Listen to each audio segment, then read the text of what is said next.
What's up, Minutemen? It's time for this week's motivational video coming from your boy, Mr. Schmidt.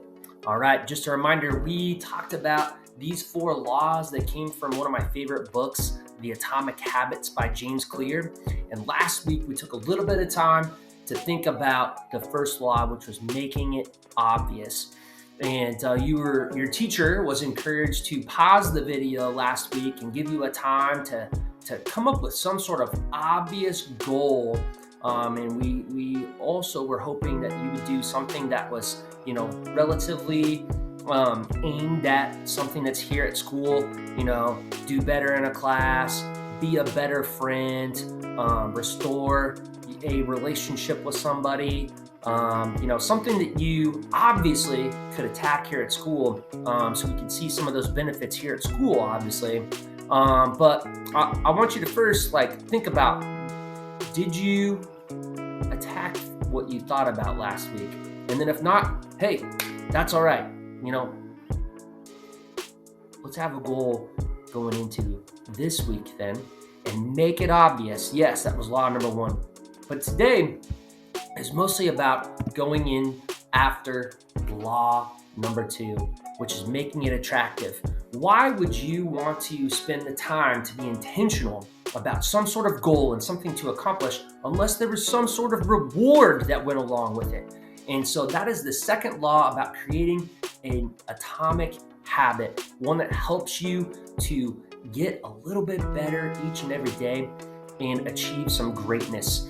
The second law talks about finding motivation to complete a habit. We need to desire the benefits and the rewards. And when you are doing things that are leading towards a goal, you have to tell yourself that you are in it. You're in the thick of it. You're in the wilderness doing the thing. Being a doer and accomplishing things is difficult. But if it was easy, everyone else would do it. So just realize that whenever you're dealing with the task of making yourself better, well, it's not easy. But if you're making the efforts and like the first law, you're making it obvious that you are going after it, when you're getting adversity, just tell yourself, this is it. I'm in it and I can handle it. So that's kind of our thought about the second law within the Atomic Habits. And I got a couple other thoughts that also tie along with this to help motivate you coming up here in just a second. All right, so this next thought that's relative to that second law and enjoying some of the benefits. Sometimes whenever we're trying to do something that's difficult, we get that adversity and things are really, really tough. And so I wanted to give you some encouragement on that. Whenever you're met with some adversity and it's kind of that brick wall that's in your way, I want you to realize this real truth. There was a university study about the difference between the top 5 tennis players in the world versus the other top 20 within the top 25. So how come these 5 are the 5 versus the other 20, which is a much, bigger group, obviously, but what's the difference? And some would think to look at things like their diet. Were they eating a certain type of food or a regimen about what they're doing for breakfast and lunch and dinner, watching those calorie intakes on the regular? It wasn't their diet. Maybe it was exercise, the different things that they're doing, how often they're practicing, a certain number of days on, certain number of days off, some sort of exercise routine. But it wasn't that. Everybody was doing the same diet. Everybody was doing the same exercise. How about base it on the past? When did they start playing tennis? Were the top 5 tennis players the best because they've been playing more than the other 20? It wasn't that. They all started playing about the same time. How about their coach? The person that's giving you instruction and setting up your practice format and stuff. Did who and how they were getting coached have an effect on them being in the top 5 versus the other 20 in the top 25? Coaches were pretty much the same. They're seeing and consulting with the same people, running through the same type of regimen and program within their practices. It wasn't the coaching. So what was the difference that the university found within their study? That was the difference between the top 5 versus the other top 25. And the difference was this: what they were thinking, what each player thought about for 10 to 15 seconds after a bad moment happened within a match made the difference. The tennis players that could think right after being scored on for 10 to 15 seconds, something positive, they were able to differentiate themselves from the other top 20 by being positive, by thinking a positive thought. It could be something as simple as, that was just a point. Or, that was such a great shot. You could compliment the person that just scored on you, like, that was such a great play. That was amazing. I love this game. A positive thought like that allows those individuals to slow down their heart rate, control their breathing, which all takes energy. And within those energetic thoughts, and also the forward thinking of those tennis players, they were able to leave that point in the past and focus on their future. Having a positive thought when you're in the thick of the wilderness can make all of the difference for you.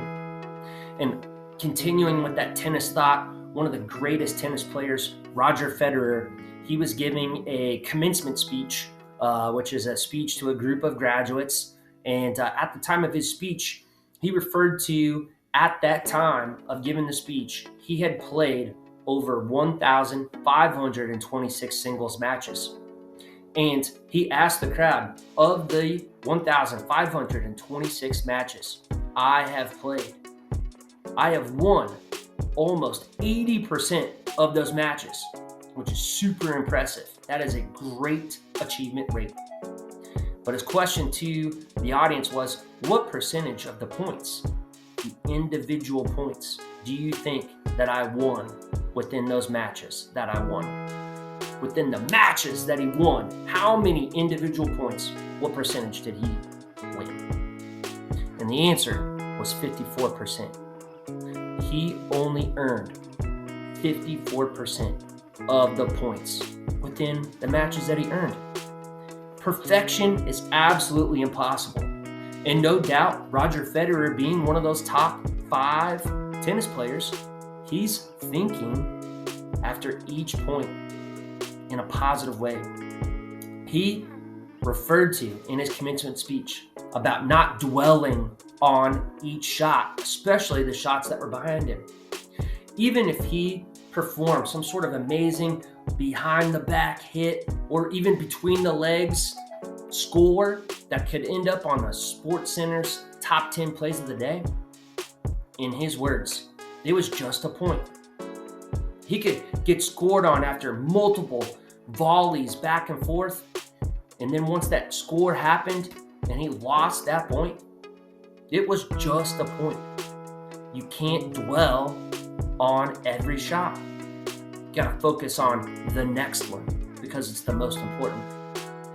Now, I know the individuals that are hanging out with me before school hear me say this phrase often, and I think that they're starting to get used to it. But today is the most important day of your life.